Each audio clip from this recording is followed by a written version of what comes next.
Shalom WJC family. It's time for our weekly Torah Talk. This week in Shul we'll be reading Parshat BeShalach, also known as Shabbat Shirah, the Shabbat of Song, because we'll read the very famous passage from the Torah that is the Jewish people, the Israelites, coming to the other side of the Red Sea. It's closed up upon the Egyptians, and they sing in song about God's might and protection. On the one hand, it's a beautiful poem, and we appreciate what it has to say. On the other hand, it's a little disturbing. We have to ask ourselves the question, what kind of people, sing because of vengeance and pray to a God that seems like a God of vengeance? In fact, in the verse 3 of chapter 15 of the song, we read, Adonai ish milchama, Adonai shemo, that Adonai is a warrior, a man of war. Adonai is his name.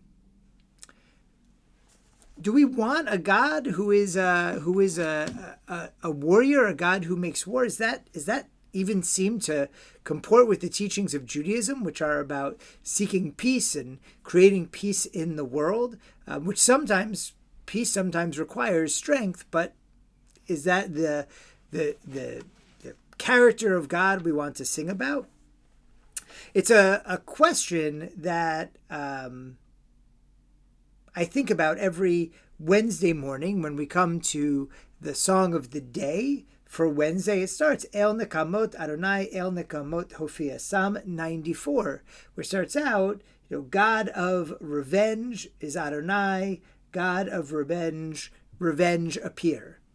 And again, now, earlier this week we commemorated Holocaust Remembrance Day, and that is just one of so many horrifying things that have happened to the Jewish people over the course of Jewish history.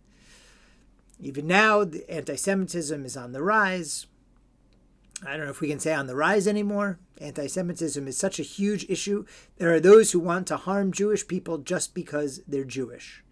Shouldn't we want vengeance on those people? Is that the ideal that is being put forth by these texts? We see other violent texts around the Torah that seem to say, why not? Things like the vengeance that Pinchas takes on those who are doing idol worship on the steps of the tabernacle later in the book of Bamidbar, in the book of Numbers. This violent act seems to be rewarded with a brit shalom with God, a covenant of peace with God. What are we missing? Because it just doesn't seem to feel right. I wanted to bring a beautiful midrash on that verse in the Psalms, right? So the verse in Psalms, El Nekamot Adonai, El Nekamot Hofia, says this midrash in Brachot, Dola Nekama, great is vengeance, Shenitna ben shdei otiot, because it's placed between two appearances of God's name. As it says, El Nekamot Adonai, El.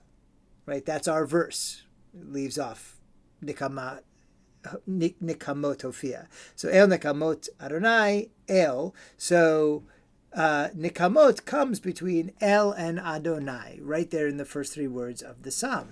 So what is the message that this is trying to send us?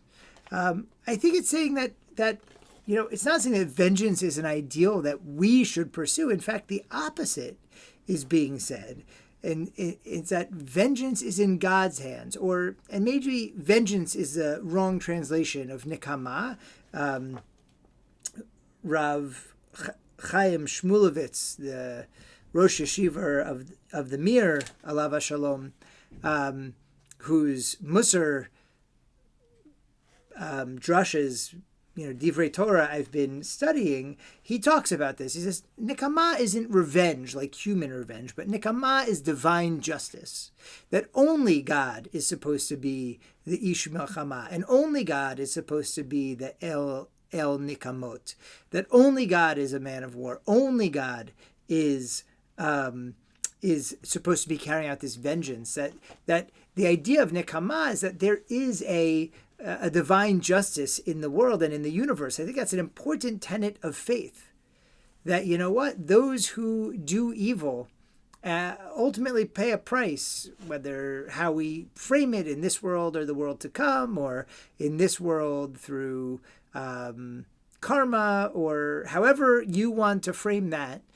We believe as Jewish people in a divine justice, that there is a purpose and a course to this world, and that it will all work out in the end. It will all come out even.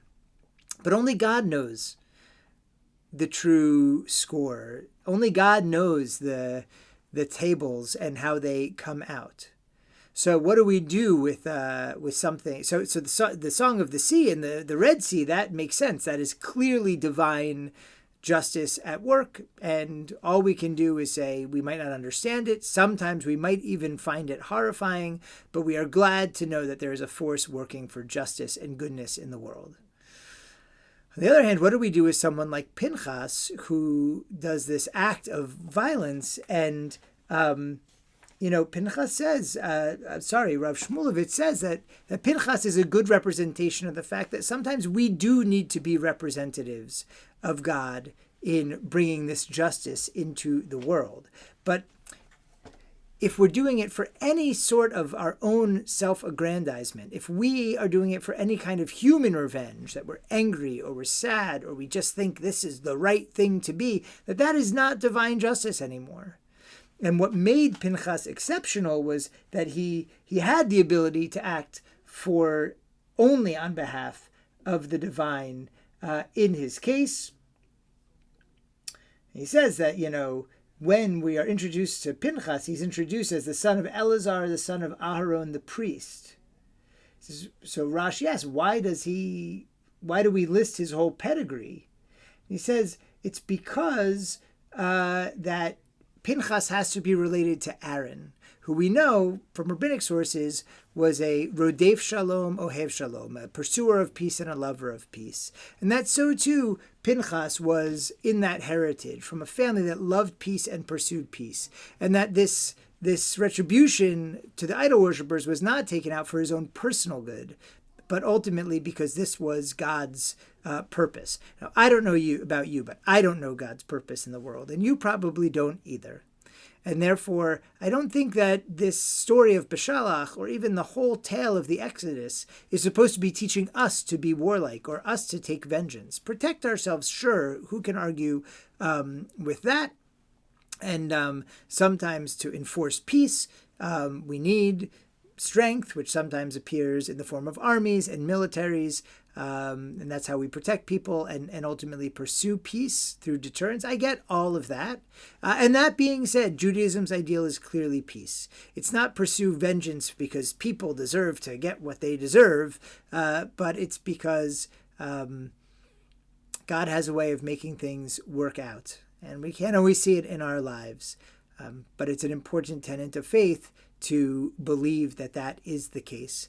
And we pray that God's justice is done in this world and in the world to come, and that ultimately the good do prosper, as the Psalms also tell us they will do, and that we can live in a world that is just, where people pursue justice, and people pursue peace, and people pursue love and goodness, and spend a little less time maybe on war and vengeance and punishment. And some things we need to leave to God and ultimately to God's law. It's a lot to think about as we read Parshat BeShalach this week. I wish you a Shabbat Shalom.